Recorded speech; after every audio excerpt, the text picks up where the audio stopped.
ഞാനന്ന് പല്ലിൻ്റെ കമ്പി ടൈറ്റ് ചെയ്യാൻ വേണ്ടിയിട്ട് ഇറങ്ങിയതാണ് കേട്ടോ. അപ്പം നമുക്ക് നേരെ KMCTക്ക് പോകണം. അപ്പം ഞാൻ വിചാരിച്ചു ഇന്ന് ജസ്റ്റ് ബസ്സിന് പോകാമെന്ന്. ഞാൻ ഫസ്റ്റ് ടൈമാണ് ബസ്സിന് പോകുന്നത്.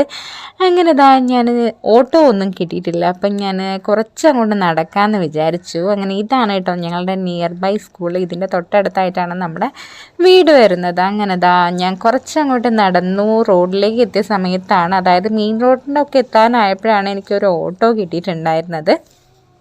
നല്ല പൊരിഞ്ഞ വെയിലാണ് കേട്ടോ. അതുകൊണ്ട് തന്നെ ഞാൻ കുട എടുത്തിട്ടുണ്ടായിരുന്നു. ഓട്ടോ കിട്ടി. ഓട്ടോയിൽ ഞാൻ മാത്രമേ ഉള്ളൂ, അല്ലെങ്കിൽ 1-2 പേരിങ്ങനെ ഇടയ്ക്ക് ഇങ്ങനെ കയറാറുണ്ട്. അപ്പം ഞാൻ മാത്രമേ ഉള്ളൂ. ഒരു വല്ലാത്തൊരു സ്മെല്ലുള്ള, എനിക്ക് ചില വണ്ടികളുടെ സ്മെല്ല് എനിക്ക് ഇഷ്ടപ്പെടാറില്ല. അവർ സ്പ്രേ ഒക്കെ അടിച്ചിട്ട് വേറൊരു നല്ല സ്മെല്ലാണ് ആക്ച്വലി. പക്ഷെ എനിക്ക് അങ്ങനെ അങ്ങോട്ട് ഇഷ്ടപ്പെടുന്നില്ല. എന്തായാലും കുറച്ച് ദൂരം വരെയല്ലേ, അരീക്കോട് വരെയല്ലേ എന്ന് വിചാരിച്ചു. അങ്ങനെ നമ്മൾ അരീക്കോട് ഇറങ്ങി. അപ്പം തന്നെ നമുക്ക് മുക്കം ബസ് കിട്ടി കേട്ടോ. അപ്പം മുക്കം അവിടെ ഇറങ്ങിയാൽ മതി, ഷൈജോട്ട് അവിടെ നിന്ന് പിക്ക് ചെയ്യാമെന്ന് പറഞ്ഞു. അപ്പം ഞാൻ PC ജംഗ്ഷനിൽ അവിടെ ഇറങ്ങി നിന്നപ്പോഴത്തേക്ക് ഞാൻ ഷൈജോട്ടിനെ വിളിച്ചപ്പോൾ തന്നെ നിയർ ബൈ ആണല്ലോ സിസ്കോം IT ക്യാമ്പസ്. അപ്പം അവിടെ നിന്ന് വേഗം വന്നു. അങ്ങനെ ഹിമം വീടെത്തുമ്പോഴത്തേക്ക് എത്തണം എന്നൊക്കെ വിചാരിക്കുന്നുണ്ട്. എന്താവും എന്നറിയില്ല. ഡോക്ടറെ അടുത്ത് ചിലപ്പോൾ തിരക്കുണ്ടാവില്ല, ചിലപ്പോൾ നല്ല തിരക്കായിരിക്കും. അങ്ങനെ നമ്മൾ ഡോക്ടറെ അടുത്തേക്ക് ആ ഒരു KMCT ഹോസ്പിറ്റലിലേക്ക് പോയിക്കൊണ്ടിരിക്കുകയാണ്. അങ്ങനെ നമ്മുടെ KMCT ഹോസ്പിറ്റലിൽ എത്തിയിട്ടുണ്ട്.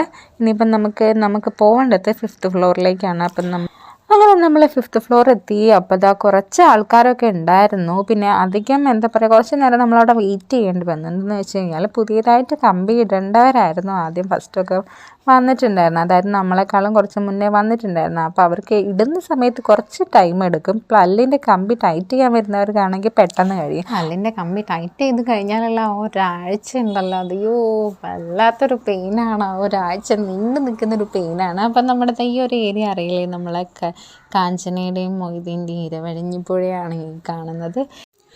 നല്ല പൊരിഞ്ഞ വെയിലായതുകൊണ്ട് തന്നെ ഭയങ്കരമായിട്ട് ദാഹിക്കുന്നുണ്ടായിരുന്നു. അപ്പം നമ്മൾ ഏതെങ്കിലും ഒരു ജ്യൂസ് കുടിക്കാന്ന് വെച്ചപ്പോൾ നമ്മളിത് കരിമ്പ് ജ്യൂസിൻ്റെ ഏരിയ കണ്ടപ്പോൾ വേഗം കൊണ്ട് കുടിച്ചു. അത് ജ്യൂസൊന്നും കാണാനില്ല. അപ്പോഴത്തേക്ക് കിട്ടിയപ്പോൾ തന്നെ ഞാൻ അങ്ങോട്ട് മടമടാന്ന് കുടിച്ചു. അതുകൊണ്ടാണ് ജ്യൂസിൻ്റെ ഗ്ലാസ് മാത്രമേ കാണിക്കാനുണ്ടായിരുന്നുള്ളൂ. അങ്ങനെ വേഗം പോകണം. അഹിമോൻ അവിടെ ഒറ്റയ്ക്കാണ്. അപ്പോൾ ഓക്കെ, ബൈ.